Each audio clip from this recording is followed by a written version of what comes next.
ہمارے ہاں دو طبقے ہیں اس وقت جو ایکسٹریم لیول پہ پہنچے ہوئے ہیں. ایک تو مذہبی جنونیوں کا، پاگلوں کا طبقہ ہے. ہر جگہ یہ توہین تلاش کر رہے ہیں اور مارنے دھاڑنے پر آ جاتے ہیں. اور یہ ان کا قصور نہیں ہے، یہ کچھ مذہبی اسکالرز ہیں جو جنونی ہیں اور پاگل ہیں، دماغ خراب ہو چکا ہے ان کا. کراچی کوئی دور تو نہیں ہے، تو پونے 2 گھنٹے پہنچ جانے ہیں. آمنا سامنا ہویا میں تینوں لائیو دساں گا مذہبی جنون کی ہوتا ہے. اس پورے ایپیسوڈ کے اندر ایک تھوڑی سی جرت دکھائی ہمارے جو کراچی کے دیوبندی مفتی ہیں، مفتی طارق مسعود صاحب حفظہ اللہ تعالی. انہوں نے سخت الفاظ کے اندر، جو بالکل ٹھیک الفاظ تھے، بڑے اچھے انداز میں مذمت کی فوراً اسی وقت. ظاہر ہے انہوں نے تو ایک کیمرہ سامنے رکھنا ہوتا ہے، اپنا بیان جاری کر دینا ہوتا ہے. میں تو پوری ایک سیشن کا انتظار کرنا ہوتا ہے. انہوں نے اسی وقت بیان جاری کیا. وہ بیان جب جاری ہوا تو اس میں انہوں نے لبیک یا رسول اللہ کے جو نعرے لگ رہے تھے، ان نعروں کو انہوں نے غلط نہیں کہا تھا. انہوں نے کہا کہ یہ چند جو پاگل قسم کے لوگ ہیں، جو ایک مذہبی پرورٹڈ نیچر رکھنے والے لوگ، جو اس طریقے سے چڑھ دوڑتے ہیں لوگوں کے اوپر بغیر دیکھے، کوئی بچپن میں شاید ان کے دماغ پہ کوئی چوٹ لگی تھی تو یہ ہو گیا. تو وہ انہوں نے اس انداز میں بات کی. ہمارے ہاں دو طبقے ہیں اس وقت جو ایکسٹریم لیول پہ پہنچے ہوئے ہیں. ایک تو مذہبی جنونیوں کا، پاگلوں کا طبقہ ہے. ہر جگہ یہ توہین تلاش کر رہے ہیں اور مارنے دھاڑنے پر آ جاتے ہیں. اور یہ ان کا قصور نہیں ہے، یہ کچھ مذہبی اسکالرز ہیں جو جنونی ہیں اور پاگل ہیں، دماغ خراب ہو چکا ہے. تو بریلویوں کے جو مولوی ہیں، دیکھیں انہوں نے ان کے قتل کے فتوے جاری کر دیے. انہوں نے کہا تو اپنے گھر سے نہیں نکل سکتا، اور ہم کراچی پہنچ رہے ہیں، تو اپنے گھر سے نکل کے بتا. کراچی کوئی دور تو نہیں ہے، تو پونے 2 گھنٹے پہنچ جانے ہیں. آمنا سامنا ہویا میں تینوں لائیو دساں گا مذہبی جنون کی ہوتا ہے. بس یہ ویڈیو آنی تھی، مفتی صاحب کی آواز نکل گئی. ہاں، اب میں ان مفتیوں سے اور ان کے جو فرنٹ مین لوگ ہیں، یوٹیوبرز یا موٹیویشنل سپیکرز، میں اسے پوچھوں گا کہ اگر فرقہ واریت مسئلہ نہیں ہے تو جاؤ نا، ہمت بناؤ نا اپنے مفتی کی.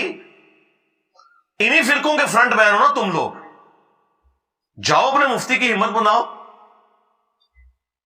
ہوا ایسے نکلی کہ پہلے تو انہوں نے وہ جملے اپنے کاٹ دیے، آن لائن ایڈیٹنگ بھی ہو جاتی ہے ویڈیو میں سے، پھر بھی گالیاں نہیں رکی. پھر سیکنڈ سٹیپ لیا انہوں نے، اردو میں نیچے کامنٹ سپن کیے لکھ کے کہ ہم ٹی ایل بی والوں کو نہیں کہہ رہے تھے پلیز، اور منتیں ماری انہوں نے. وہ میں ساتھ ڈسپلے کروں گا، وہ آپ خود پڑھ لیجئے گا. پھر بھی ان کا غصہ نہیں ٹھنڈا ہوا. الٹیمیٹلی انہوں نے ویڈیو ہی غائب کر دی یوٹیوب سے. جی 3,64,000 لوگ وہ ویڈیو دیکھ چکے تھے.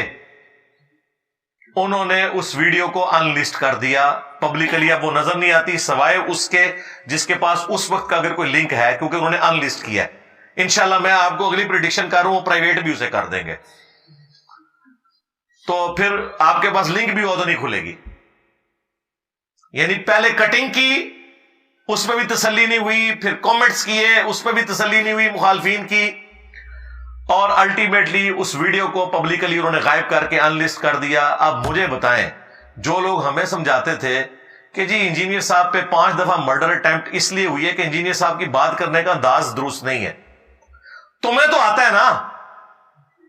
ہاں بس نکل گئی ہوا. ان دہشت گردوں کا علاج میرے پاس ہے.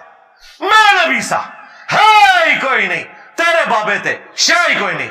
نسے تو چشتی رسول اللہ پارٹی، شبلی رسول اللہ پارٹی، تھانوی رسول اللہ پارٹی، نسے تو تھوڑا کوئی لینا دینا نہیں ہے نہ ختم نبوت کی کاز کے ساتھ نہ دین کے ساتھ. ان کو اس طرح للکارے. یہ مجھ سے سہمے ہوئے کیوں ہیں؟ آپ سمجھتے ہیں نا میٹھے انداز میں. میں تو پہلے سے کہہ رہا تھا کہ مامو پارٹی تسی ذرا میٹھے انداز سمجھا کے دیکھ لو انہوں نے. میٹھے انداز میں کیا 2 جملے بولے ہیں، ویڈیو سے ہی بھاگ گئے، اپنی ویڈیو سے بھاگ گئے.